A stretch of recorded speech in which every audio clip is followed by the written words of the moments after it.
শেখ হাসিনা মনে করছিল কিয়ামত পর্যন্ত ক্ষমতায় থাকবে।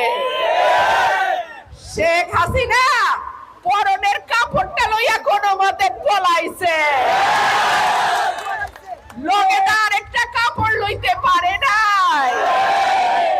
ভারতের সরকার তারে কিছু কাপড় চোপড় দিছে, এক কাপড়ে থাকন লাগতো।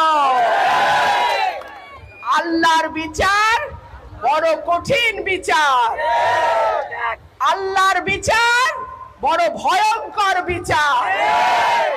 আমাদের লাখ লাখ ভাইয়ের উপরে যে নির্যাতন 15 বছরে হয়েছে, আল্লাহ সাক্ষী। আজকে তাকায়া দেখেন, কোথায় শেখ পরিবার, কোথায় হাসিনা, কোথায় রেহানা, কোথায় তাপস? কেউ না। মন্ত্রীরা লাশের হিসাব নেয়, মন্ত্রীরা গুম করার নির্দেশ দেয়, মন্ত্রীরা খুন করার নির্দেশ দেয়।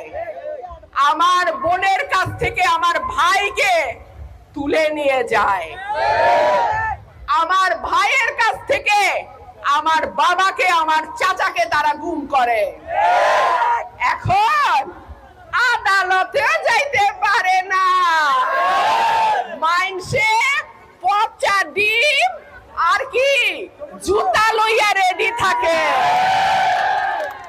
কোরআনে আল্লাহ পাক বলছেন, ওয়াতুইজ্জু মান তাশা ওয়া তুযিল্লু মান তাশা। আমি যাকে ইচ্ছা সম্মান দান করি, যাকে ইচ্ছা আমি বেইজ্জত করি। বেইজ্জতি কত প্রকার ও কি কি এইবার হাসিনা তুমি টের পাইছো।